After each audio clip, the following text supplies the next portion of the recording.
Hello, and welcome to this e-learning tutorial video. In this video, I'm going to talk about instructional videos. So what is an instructional video? Well, you are watching one right now.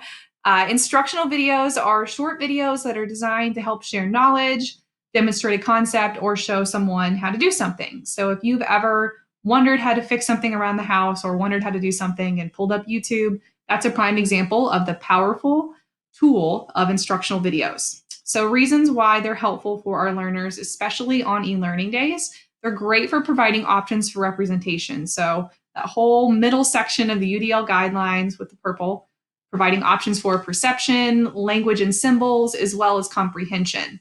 So along those lines of comprehension, short videos are great for breaking up information into more manageable chunks for our learners. So it's less of a cognitive load for them and easier for their working memory to remember it and keep that in their memory long term. Instructional videos are also great for engagement too. In a 2018 study, Gen Z students ranked videos as their preferred #1 learning tool. So it's something that is relevant and authentic for our learners today. So how do I make instructional videos? There are lots of tools out there. I'm not going to go through every single one. I'm just going to go through 3 that are easy to use and are available for your use as a BCSC teacher. So the first one is Screencastify.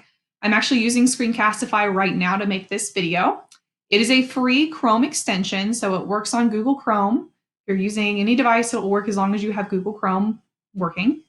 And with Screencastify, you can record up to 5 minutes. So if you're wanting a longer video, it might not be the tool for you, but shorter videos are actually more helpful for our students in terms of engagement. So the way to use Screencastify is I've linked it here and you can add it. Whenever you do add it, you will have to go through some setup by linking your Google account with it, giving it permission to use your microphone in your webcam. But once you do, it shows up here as a little icon in your toolbar. So because I'm recording right now, I'll show you what it looks like there. But if I was just starting my recording, I would see if I could record just a tab, my whole screen, or my webcam. So I'm demoing right here for you how you can record both your screen and your webcam. So this could be great for adding your voice and your face to lessons, but also giving a narrative behind maybe a slideshow presentation you'd use in class. What's awesome about Screencastify is it saves everything in your Google Drive. So here's an example of a video that I made. It saves it in my Google Drive, so I could grab this link, paste it on eLearning if I wanted to, or I could publish it to YouTube, which is helpful because YouTube automatically generates closed captions for me. If I just leave it in my Google Drive, that won't happen. If I put it on YouTube, creates it for me, easy peasy. Other tool you can use is another similar one to Screencastify, and it's Loom.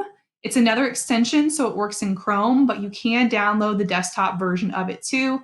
I don't really see the need for that. If you use the extension, it's fine. If you haven't used this one in the past, it's probably because you used to have to pay for it, but you don't have to do that anymore. They have a special right now for educators due to the possibility of all of these schools going to remote learning and e-learning like us. They gave all educators a free version of it. If you already have an account and you notice that it's not the premium version for free, then if you email them within 5 to 10 minutes, they usually get back with you and upgrade your account. That's what they did for me. So they have really good customer service.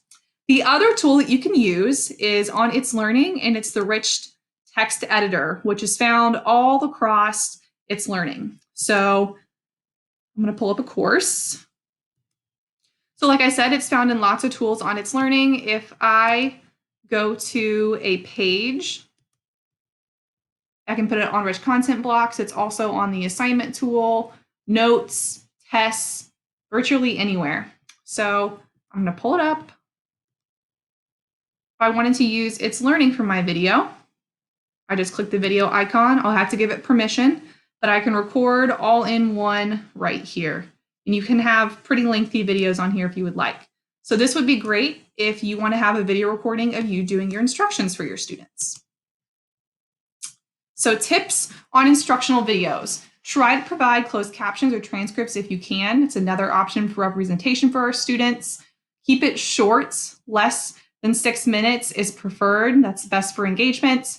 Be yourself and be goofy. Keep bloopers and ask questions so students have opportunities for active processing.